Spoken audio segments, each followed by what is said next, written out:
Hey everyone, Crisis here. With Gotham Knights coming out soon, and with the developers keeping the game's primary antagonistic force, the Court of Owls, a secret, I thought I'd at least illuminate you all as to their comic book origin and history. But first, like, subscribe, comment, do all those things so you can get more cool videos. Thank you.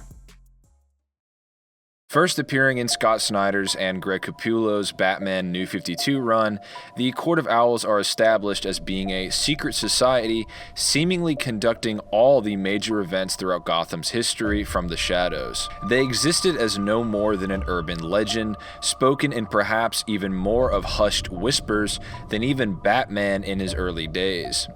Tales of their existence have reached the ears of Gothamites, however, with the young Bruce Wayne suspecting their involvement in his parents' murders as a child. Only abandoning this instinct as evidence of their existence was minor at best. In truth, however, the court did exist, and have been at play in some form or another as far back as the 18 to 1700s, and possibly even further back, as you will learn soon.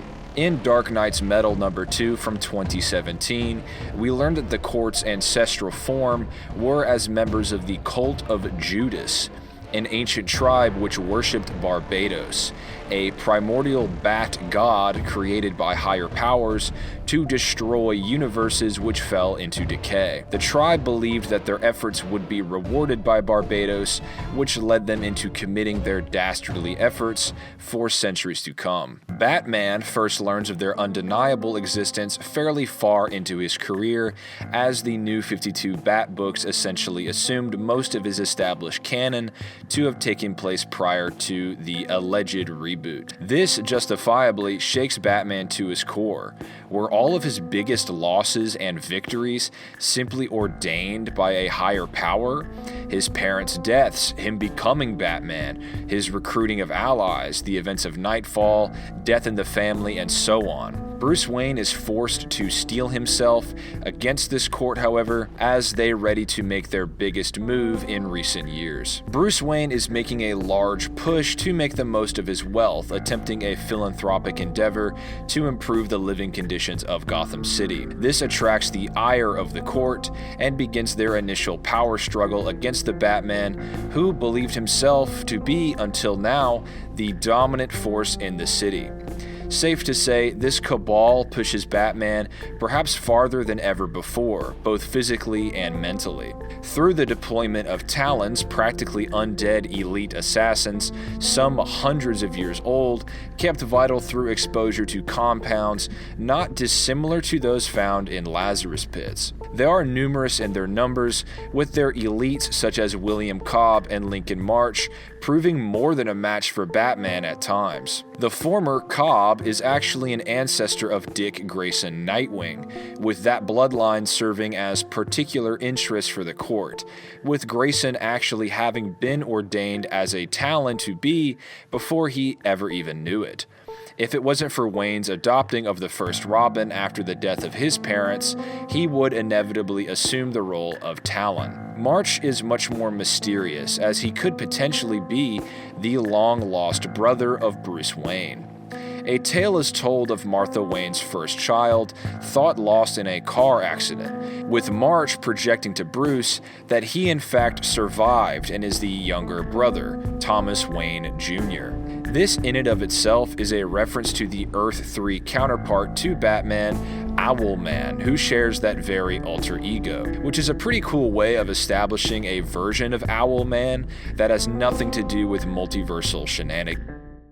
Regardless, a standout scene featuring the court's most transparent intentions is when, after having gotten the better of Batman, the Cabal entrap the Dark Knight in a Minotaur-style labyrinth. Wayne is at his weakest. He spent decades in an effort to control Gotham, but now feels powerless, struggling against the tide of a legend seemingly older and grander than the one he'd worked to establish.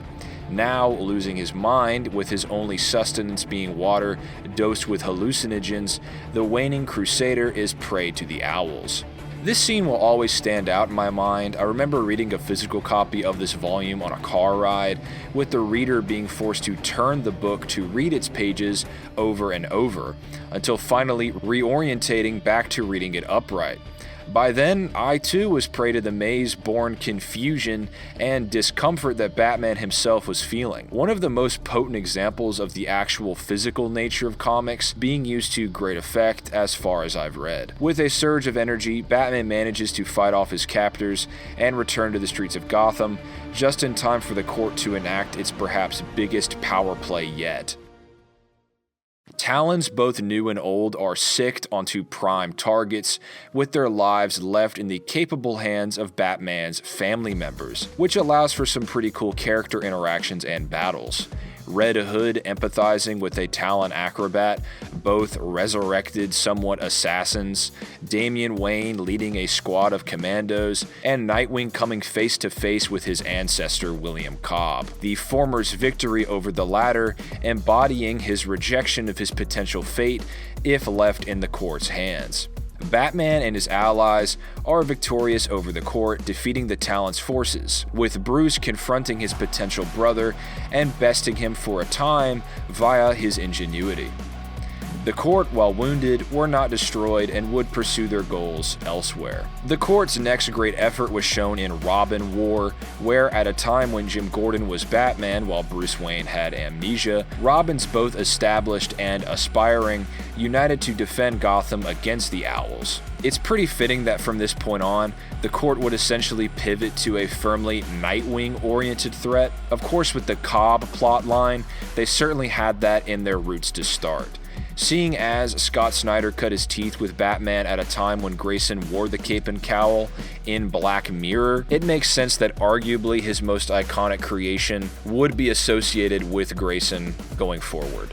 As in, the events of Robin War were essentially seeded by the court so they could get their claws on Nightwing and have him join their ranks as they always foresaw. At this point, Dick had already gone undercover in the more or less evil spy organization Spiral to destroy it from within, which he planned to do with the court as well. A new paradigm would be established here, however, as it was revealed that the court existed in some form in many cities and countries around the world, revealing the Parliament of Owls. That's more of a mouthful though, and they're pretty much the same fucking thing, so I'm still calling them the court. After agreeing to the court's terms and returning as Nightwing after having been an agent, he began to work for the organization while playing them at the same time. The court assigned Raptor, an accomplished assassin, as Nightwing's partner. Raptor has Severus Snape syndrome for Nightwing.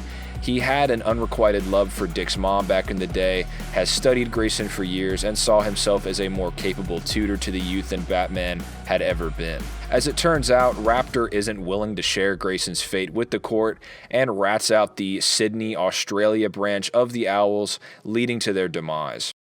Raptor then manages to kidnap Bruce Wayne, with Nightwing barely saving his true father figure after deftly defeating Raptor. As cosmic events seem to turn in their favor, the court welcome what they believe to be the arrival of their deity. Unfortunately for them, it was the Batman Who Laughs and his darkest nights. At this time, the Batman Who Laughs was acting as an extension of Barbados's will, which ironically saw the court put to death, despite their existence being predicated upon that god's worship. The Owls would prove to be persistent, however, in their goal of enthralling who they called the Gray Son of Gotham, as during the Rick Grayson arc, the society came the closest to fulfilling that dream. After being shot in the head by KG Beast, Nightwing's mind was left in a tizzy, where he then assumed the persona of Rick Grayson. The less said about that, the better, but for the sake of this video, while in a vulnerable state, William Cobb returns to implant a lifetime of memories and training with the court into Grayson's, at the time, fragile mind.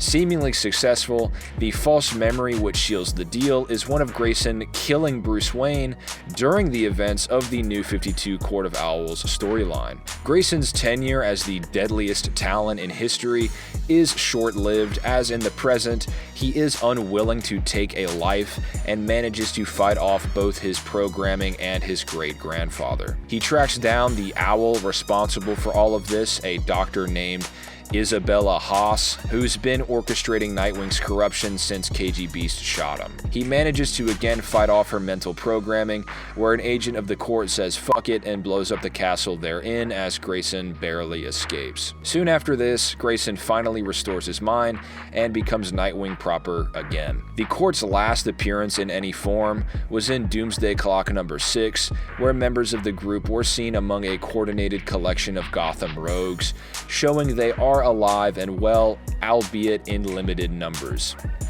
And that's the history of the Court of Owls. How much of this source material do you think they should adapt for Gotham Knights or future games in that series? Are you expecting a Barbados reference, a reveal of the Parliament, multiple cases of amnesia between different Bat family members for some reason? In my opinion, their inclusion in that game is pretty fitting, considering Robin War sees them attacking a Bruce Wayne-less Gotham against his proteges, and they pretty much serve as Nightwing villains for the bulk of their appearances.